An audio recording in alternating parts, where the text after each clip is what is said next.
So the idea here with that little game, the idea is that you can't help someone, you can't lead someone out if you're naturally viewing yourself as someone who's on the inside of the circle.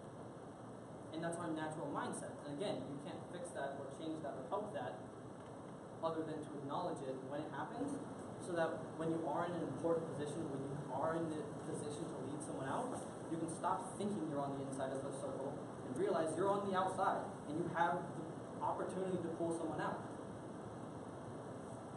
So learn to change your mindset of being in the middle all the time. It's our job to pull them out. And that's the most common reason that I've found within myself and other people, is that we normally just view ourselves as someone who's not in that position. We don't view ourselves as if we have the power to do that. And so we don't. So how many of you know what pouring out on someone is? Hands? How many of you know what pouring out into someone is? Like, you feel like in your own head you know what it is. You don't need to know it in great detail. You know what it is naturally. Yeah, I'm just seeing. Okay, I'll go with head nods. You know, head nods and hand raises are the same thing. There's so many shy people. I look at them and they're like, you know? That's fine, all right? Any kind of acknowledgement that you understand what I'm saying to you at all, all right? So you know what pouring out is. You can describe it in your own head. You can visualize it. You can see it, right? You kind of just naturally know what it is.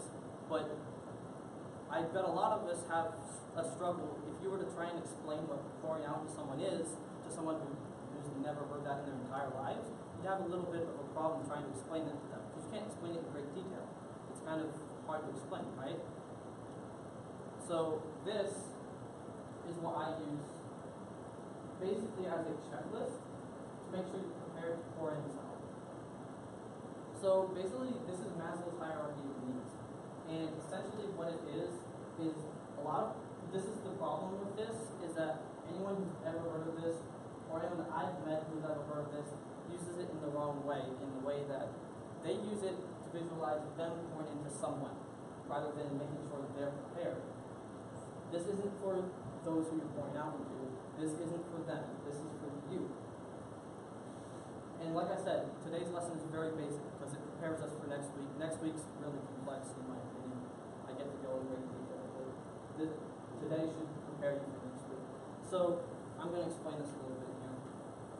So these two are pretty self-explanatory.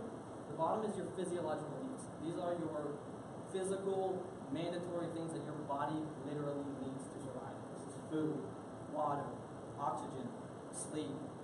You need a self-sustaining temperature. You'll die if it gets too low or too high. Alright? Pretty self-explanatory. Next is your safety needs.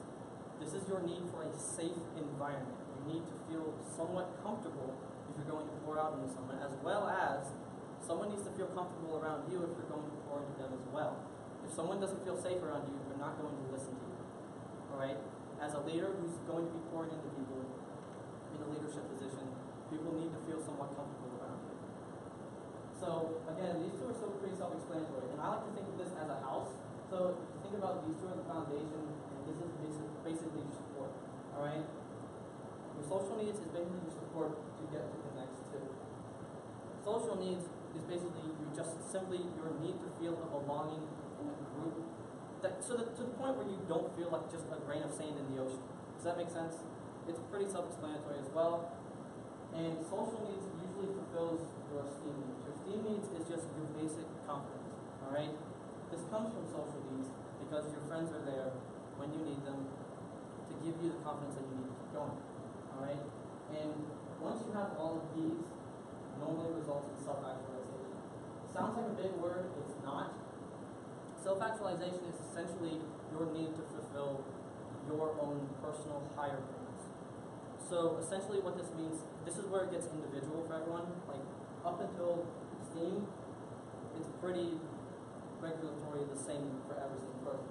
Self-actualization is where it gets personal, alright? For example, my higher purpose, you could say, is it's just something that you care about that normally doesn't matter to anyone else, alright? For example, I'm talking about magic and I'm talking about something that probably no one's ever heard of before, and then an example of that would be how when I'm talking about it and then I just get a bunch of big eyes You're going, yeah. Oh yeah, yeah. But you actually have no idea what I'm talking about. I'm just excited to talk about it in general. That's an example of self-actualization. So essentially what this is this is your checklist. This is what you need to make sure you're prepared to pour in this time. Now, here's where, I mean, you can get into debate over certain things, but essentially I'm not going to get into debating, but the idea behind this is that if you're not fully prepared, you aren't ready to pour into someone. Otherwise, meaning you don't pour into someone if you aren't full. Now again, you can have some debate over that, over are you higher than them, are you higher ability than them, you can still pour into them and share. You can argue that both ways. But the idea with this, of why you don't pour into someone if you're not full, is because 99% of the time you don't know exactly what they need. You may not know exactly what's going on in someone's life. You don't know what they have and haven't filled yet. So making sure you're full prevents a situation that I'm going to give to you right now. Let's say that I'm building a house, and I just chopped down 1,000 trees over there, and they're laying there, and I got all the wood in the world, and I have like 10,000 nails over there, and they're just in this big pile, alright, they're just in this big heap, and so Isabella comes along, and she's like, she has a whole dump, she's driving a dump truck, alright, she comes up to me, and oh, by the way, I forgot my hammer. I don't have a hammer. So what am I going to hammer in the nails with? I have wood. If you could change the diagram to say wood, nails, hammer, essentially, I don't have a hammer. And so Isabella comes along driving this dump truck with like another 10,000 nails in it, which I already have plenty of. And she's like, hey Philip, I got plenty of more nails for you. And I'm like, well, I don't really need them because I have like 1,000 nails right here. I mean, there's no need for more nails. Well, she's like, well, but I did it for you, you know. And I'm like, but I don't need more nails. Do you have a hammer, by the way? And Isabella looks at me and she goes, no. And then just dumps 10,000 nails on top of my head. I'm going to have some resentment for Isabella because all I needed was a hammer. And she gave me more of something that I already had plenty of. So now I have resentment for Isabella. And then let's say Samuel comes along and he's driving another like huge truck full of like 300 more trees. And he's like, Philip, I got lots of more trees for you. And I'm like, thanks Samuel, but I don't need more trees. I just chopped like 1,000 trees over there. I have plenty. Do you have a hammer, by the way? And Samuel goes, well, no, but I have lots of trees. Come on, I did this for you. And I'm like, yeah, but I didn't need it. You just wasted your time. And so Samuel dumps another 300 trees on top of my head, which I didn't need. Now I have resentment for Samuel because he, again, it was fake. He did something for me that may have meant a lot, but all he did was fill me with things that I already had. And then let's say Maisie comes along, and she walks in the door and she's like, I got 2 hammers, and I got 1 to share. And I'm like, thank you! Now Maisie's that person who actually made a difference by giving me the hammer, because she had wood, nails, and hammer rather than just wood or just nails. Does this make sense? So that's why this is a good checklist, and this is something that I use, and I've been using for about half a year, or 3/4 of a year now. I learned it sometime last year, like September? I don't know. And this is something I use all the time to make sure you're full. It's your checklist. Do I fill it every day? No. I don't fill it every day. Some days it's not full. Some days I'm not prepared to pour into someone. The goal, though, is to be full as many days as possible. You're not going to fill that every single day. And that's where it goes vice versa. Some days you're full and someone else isn't, so you pour into them. Some days they're full and you aren't. And it goes vice versa. Just as with the circle exercise. Literally. It goes both ways. Sometimes you're going to be in the center of the circle. So understand that. Some days you're going to be on the outside of the circle. So it's your job to pull people out. You're not going to be a leader all the time. Even some of the best leaders aren't leaders 24/7. It reminds me of reminds me of Deadpool, you know, he goes in there, it's like, think you wake up a hero, brush your teeth a hero, you know, so he's describing you like, you're not a hero 24, yes. You're not a hero 24/7. That was the thing of that. And just with this, you're not a leader 24/7. But the goal is to be prepared to be one as many days as possible and as much as possible, so that you're ready when the opportunity presents itself. Does this make sense? Is everyone understanding this? Are there any questions at all? Okay.